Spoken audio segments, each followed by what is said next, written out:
ઉર્મિશ Vaishnav, vice president marketing, Gokul hospital, Vidyanagar main road, Rajkot. Sir, કોંગ્રેસે એક આક્ષેપ લગાવ્યો છે કે ગોકુલ હોસ્પિટલે જે બ્રિજ બનાવ્યો છે એ નિયમ વિરુદ્ધનો છે. આરએમસીએ મંજૂરી પણ નિયમ વિરુદ્ધ આપી છે અને ઠરાવ પણ નિયમ વિરુદ્ધ થયો છે. લીગલ નોટિસ કોંગ્રેસે આરએમસીને મોકલાવી છે અને લોકો હાઈકોર્ટમાં જવાના છે એવું એમને મીડિયા સમક્ષ નિવેદન આપ્યું છે. આમાં હકીકત શું છે, સર? બેઝિકલી આ જે કાંઈ એ લોકો આક્ષેપ કરે છે એ તદ્દન વાહિયાત છે. આ બ્રિજનું નિર્માણ અમે ફક્ત અને ફક્ત પેશન્ટના કમ્ફર્ટ લેવલ માટે કરેલું છે. અમારા ઓપરેશન થિયેટર બીજે માળે આવેલા છે, જ્યારે આઈસીયુ પણ પહેલાં અને બીજે માળે આવેલા છે. અત્યાર સુધી અમને લોકોને તકલીફ પડતી હતી કે પેશન્ટને શિફ્ટ કરવા હોય તો ઓટીમાંથી આઈસીયુમાં જે પેશન્ટને શિફ્ટ કરવું હોય એ ખૂબ જ ક્રિટિકલ હોય. એને માટે અમે રાજકોટ મ્યુનિસિપલ કોર્પોરેશનને માગણી કરી કે આવી રીતે અમારે આ બ્રિજ બનાવવો છે. ભૂતકાળમાં આવા બ્રિજ મુંબઈમાં પણ બનેલા છે, રાજકોટમાં પણ બનેલા છે.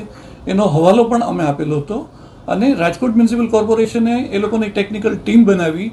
એ ટેકનિકલ ટીમ અહીંયા આવી અને પહેલાં બધું નિરીક્ષણ કરી ગઈ કે ખરેખર અહીંયા બ્રિજ બને તો બીજી કંઈ મુશ્કેલી થાય એમ છે કે નહીં.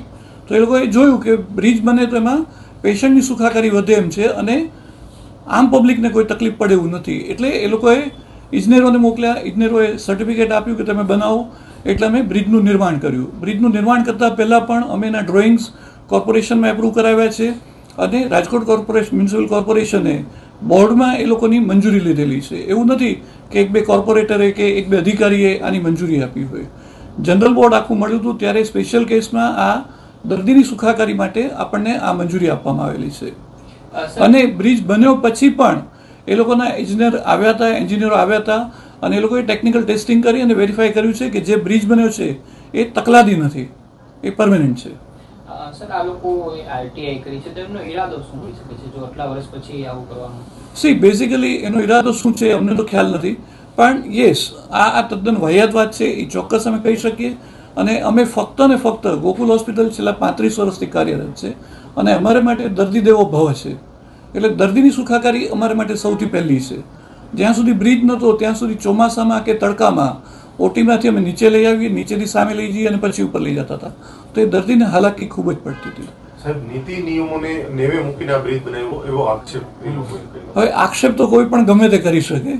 જ્યારે મ્યુનિસિપલ કોર્પોરેશન, રાજકોટ મ્યુનિસિપલ કોર્પોરેશનનું તંત્ર જ્યારે અમને ઓફિશિયલ પરમિશન એના બોર્ડમાં ઠરાવ કરીને આપે છે ત્યારે એ લોકોએ પણ કંઈક નીતિ નિયમો, ધારાધોરણો ચેક કર્યા હશે, સરકારશ્રીની મંજૂરી લીધી હશે અને તમામ બોર્ડ જ્યારે આપ્યું હતું ત્યારે એ લોકોએ અમને મંજૂરી આપેલી છે.